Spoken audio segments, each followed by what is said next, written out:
Góðan daginn, kæra fólk. Það er 3. í Malmö í dag.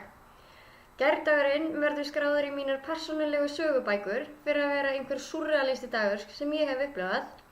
Ég fór inn á blaðamannasvæðið í fyrsta skipti að kíkja á fólkið og svona. Ísland var með fyrstu æfinguna sína og mig langaði að sjá hana á skjánum sem hægt er að sjá inn í hana blaðamannasvæðinu. Blaðamannasvæðið í augnablikinu er í rauninni bara Euroklúbburinn. Því að alvöru blaðamannahöllin, hún opnar ekki fyrr en á morgun. Þetta fyrirkomulag er frekar óvinsælt hérna á meðal fólksins sem er inn úti. Það er rosalega heitt og óþægilegt inn í klúbbnum og almennt frekar slæm vinnuaðstaða. Það er ekki nóg af borðum og stólum og það líður öllum frekar illa þarna. En Paul, annar af Bretunum sem RÚV er búið að ættleiða, hann tók mér svona svolítið að sér í gær og var stofu mín og stytta þarna inni og hann var að kynna mig fyrir hinu og þessu fólki og segja mér hverju ég ætti að halda mig frá. Það hafi víst ekki allir blaðamenn trú á sturtu og svitalyktareyðum. Það eru nokkrir svoleiðis karakterar sem maður þarf að passa sig á. Ég eignaðist nú samt nýjan þýskan vin sem tók algjöru ástfóstri við mig þegar hann komst að því að uppáhaldslagið mitt í ár er sænska lagið og við ætlum að veifa sænska fánanum saman á úrslitunum, sérstaklega ef Eyþór kemst ekki áfram, en ég held nú samt að við bara munum gera það, ótrúlega þetta satt. Við Paul horfðum nefnilega á æfinguna í íslenska hópnum saman og æfingin var bara rosalega vel heppnuð. Ég sat þarna inni og ég bara fékk gæsahúð og allt saman þegar ég var að horfa á þetta. Þetta er að koma ótrúlega vel út. Þetta er bara algjörlega fram á mínum bjartustu vonum. Og það var allir blaðamennirnir eiginlega búið að afskrifa Ísland. Bara já, þetta er of rólegt, þetta er of óspennandi, það gerist ekki nóg. En svo þegar fólk var að horfa á þetta, þá sá maður bara á fólkinu að það var bara allir að skipta um skoðun.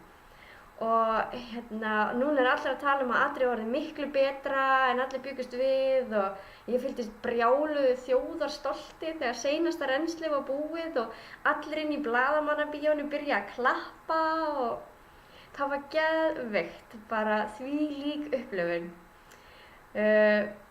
Myndvinnslan á laginu okkar minnir mig pínu á Is it true með Jóhannu Guðrúnu. Ég sagði það einmitt við Paul og hann er svona pínu sammála mér í þessu og það hlýtur bara á gott mál. Ég meina við lendum í öðru sæti með það, þannig að maður tekur góðar hugmyndir þar sem maður sér þær. Og svo pröfuðu þau að hafa Eyþór bæði í hvítum og svörtum jakka. Mér fannst svarti jakkin eiginlega koma betur út í mynd heldur en svo hvíti. En ég veit nú samt ekkert hvað þeim fannst með það og hvað þau ætla að gera. Ég held að segja mér þess að bara ennþá óákveðin, þannig að það verður spennandi að sjá hvor jakkin endar á sviðinu. En hini keppendurnir eru vægast sagt misspennandi. Finnska stelpan er alveg úberhress og lífleg og það er ótrúlega gaman að henni. Þau alveg örkuðu bara mér látum hann inn í höllina í gær og rosa skemmtilegt. Strákurinn frá Azerbaijan, hann er nú bara örlítið stærri en ég, sem var svolítið fyndið. Svo var Esma frá Makedóníu, sígaunadrottningin sjálf, hún er minni en ég og ég veit að því að ég var næstum búin að labba hana niður áðan, í gær, sem að gerist nú ekki oft að ég er í þeirri aðstöðu að vera aðilinn sem er að labba einhvern niður. Þetta var reyndar alveg óvart, en svo elti búlgarska stelpan mig uppi inn í blaðamannahöllinni þegar allir þar voru eftir henni af því að hana langaði rosalega mikið að segja mér hvað ég væri með flott hár. Ég var með svona 2 fléttur hérna og hún sagði liti alveg eins út á stelpunnar í ævintýrunum sem að það er greinilega eitthvað rosa töff hjá henni.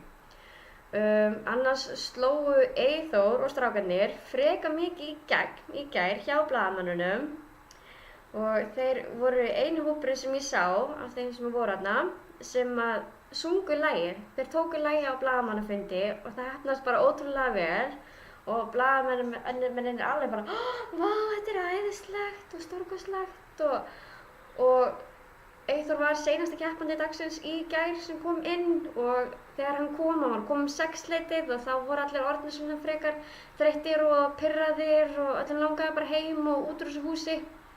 En þrátt fyrir það að þá var alveg stór hópur af blaðamönnum sem að raðaði sér upp í línu til að ná viðtali við hann. Og það alveg mjög góðar fréttir myndi ég segja því að það voru eiginlega allir búin að afskrifa það. En núna allt í einu orðið rosalega mikill áhugi á laginu þannig að ég held að við séum bara alveg með þetta í ár og ég trúi því að við komumst alveg upp úr þessu riðli. Hann ekkert rosa frábær og þau eru bara að standa sig brjálæðislega vel, algjörlega að selja þetta. Þau eru að gera alla hluti sem þarf að gera til að gera lagið sem best. Þannig að ég hef fulla trú á þessu og já, áfram Ísland. Í kvöld svo Íslendingapartí uppi í Lundi. Það sem Eyþór og Kór munu einmitt tróða upp ásamt sænsku hljómsveitinni Hurricane Love sem eru víst á barmi heimsfræðar. Þannig að það verður eitthvað spennandi að sjá það. En núna ætla ég að skapast niður í bæ, ég ætla aðeins að fylgjast áfram með æfingum og vonandi hitta fleiri fræga. Þannig að við sjáumst, bæ!